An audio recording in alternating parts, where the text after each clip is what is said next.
One of the great leaders of the Old Testament is the prophet Elijah. We remember the story beginning at 1 Kings chapter 17, where Elijah is summoned by God to go before the nation Israel, the northern kingdom, and to announce to that nation that God's judgment is upon it and that there will be no rain and there will be no crops until the announcement is made through Elijah.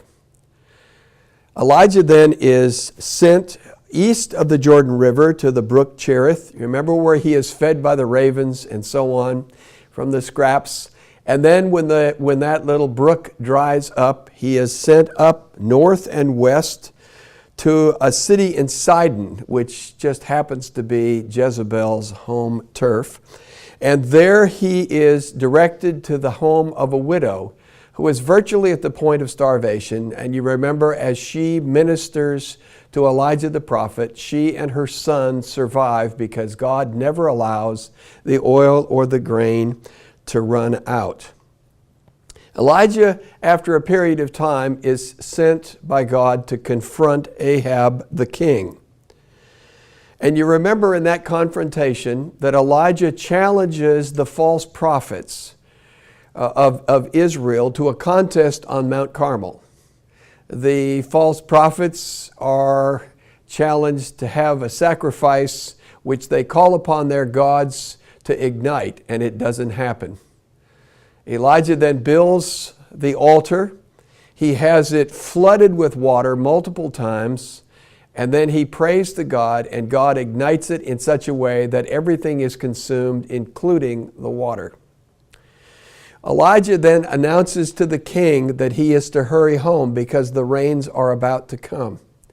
You remember that Elijah girds up his loins and he actually arrives in Jezreel ahead of King Ahab. King Ahab goes immediately to his wife Jezebel and reports the story. And rather than surrender, rather than God to take her out, as perhaps Elijah had hoped, Jezebel utters a threat that she is going to have his head. He will not live, for she has determined that he will die. And you remember that Elijah then tries to turn in his prophet's badge. He leaves his servant behind, he heads for the wilderness, and he pleads with God to take his life. Elijah, the great prophet, is now suicidal, and he wants to resign from his ministry. He is depressed, he is discouraged, he feels defeated, and he wants to quit. That's an ancient story, but unfortunately it reflects the reality of what is happening in many churches and with many church leaders today. There is a set of statistics that is given to us in the book Replenish that is the result of a study that was taken by several groups regarding the well-being and the attitude of those who are pastors. Here are some of the results. 80% of the pastors and 85% of their spouses feel discouraged in the roles that they have. 70% of the pastors feel isolated and alone and have no friend in which they can confide, no confidant, no mentor. 71% of the pastors stated they were burned out and battled depression on a consistent and regular basis. 1,500 pastors every month permanently leave the ministry because of such matters. That's a very, very sad set of statistics. But my point is, what we find with Elijah is what we find with many leaders in the church today. So what we need to do is to learn from God's dealing with Elijah what one factor is in the solution to those dilemmas.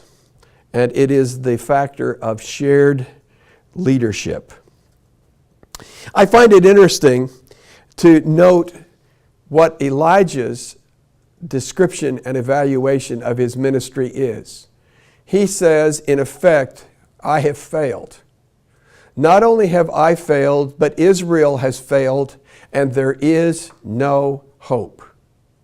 But the key statement I want to land on is the statement that he makes at least 3 times, I alone am left. Now we know that's not the reality. And I've often said, a man who has tears in his eyes cannot see things very clearly. And this is such a case with Elijah. We know, for example, from God's words to Elijah, there are 7,000 Israelites who have not bowed the knee to Baal. Elijah is not alone, and all Israel has not turned from God. There is indeed a remnant. Elijah seems to say as well that he is alone as a prophet. He is the last hope for Israel. There are no others. And since he has failed, there are no others that can do the job. Israel is doomed. It's all over. You remember, however, that there were 100 prophets who had been hidden away. Elijah was not the only prophet. He was one of 100, if not more prophets that were still there. Elijah was wrong. His discouragement and depression was ill-founded. But what I want to focus on is what God does to deal with that discouragement and depression. And in particular, what God does to deal with that sense of isolation and aloneness that really is characteristic of Elijah at this moment in his life. You remember that there were actually 3 things that he did, but the most significant one for our discussion is this. He says to him that he is to go and he is to appoint Elisha as his successor. He is to name him. I think early on in my years of ministry, I thought this was something that happened very late in Elijah's ministry. I've now come to the conclusion that it's something that happened rather early in his ministry.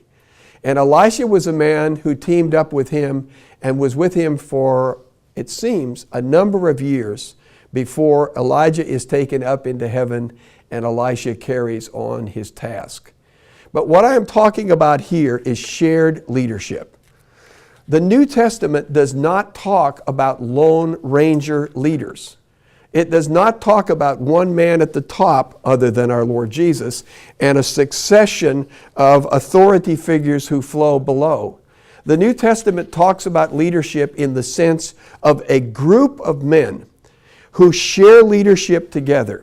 You see that in the fact that elders are almost always discussed in a plural way rather than in a singular way.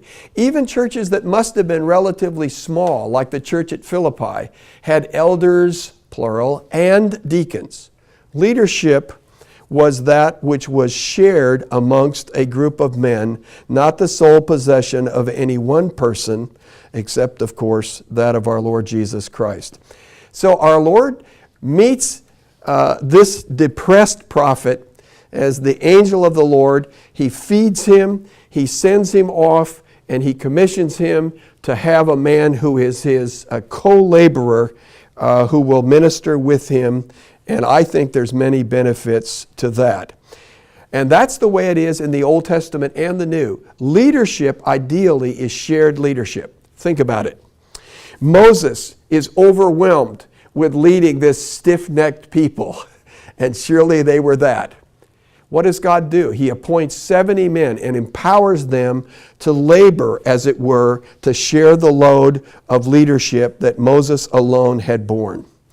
Moses had Joshua, who was with him, and eventually a man who would succeed him as a leader of the nation Israel. When Paul goes about his ministry, he always goes about that ministry with a team. He is always cast in a set of men with a variety of gifts and ministries. There is a pluralistic team element to the ministry of the Apostle Paul, and that surely is the case in the church as well. The church was never envisioned as a body that was governed by one man, but rather a body that was led by a plurality of men. Now think about what advantages we have if that is the kind of leadership that we are developing. The burden of leadership is shared.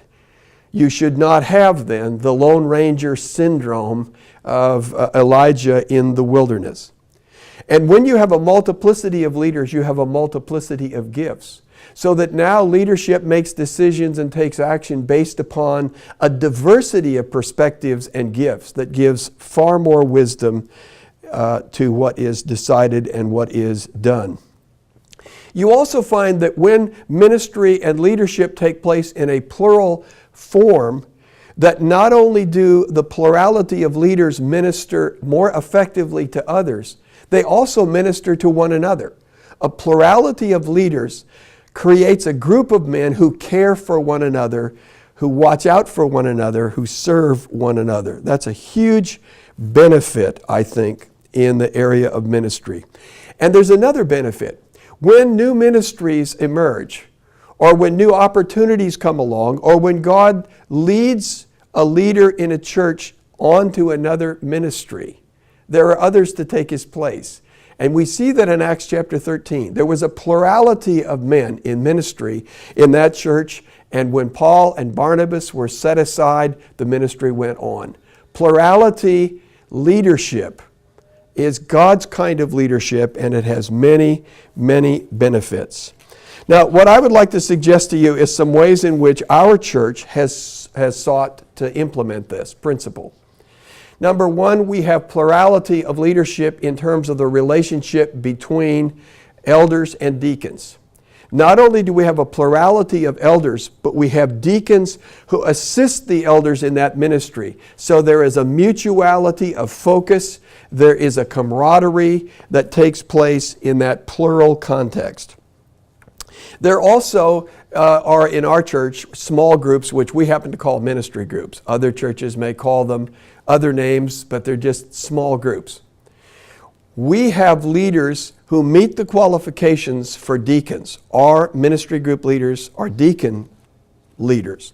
And we're endeavoring in every instance to have co-leaders, not singular leaders, but to have mutual co-leaders who guide that group. So there is a plurality of leadership, not only in the broad sense of the church's leadership, but also in the context of ministry group leadership. One other area. One area that is often considered the turf of one man is the pulpit. In our church for 37, now going on 38 years, we've had what we call a preaching seminar. And when I was the active preacher there, in the week before the sermon, a group of men met to discuss the text for the coming week, to talk about its interpretation and its application. And I can tell you that is an invaluable thing for the preaching process, to have multiplicity of input, to have a plurality, a dimension to it which most do not, as well as the possibility of talking about last week's sermon and perhaps where it went wrong or where it went right. But all of those are ways in which we in our church have sought to implement this concept of shared leadership, as opposed to leadership which gravitates toward one person and becomes their territory and their turf exclusively. And we believe that's God's way of developing leaders. So that when we look for men to be leaders, we look for men who think in terms of the team, not in terms of just themselves. To put it in musical terms, we want a choir. We don't want soloists who are off seeking their own spotlights. We want a choir of people who serve together. And the beauty of that unity and that mutuality is evident.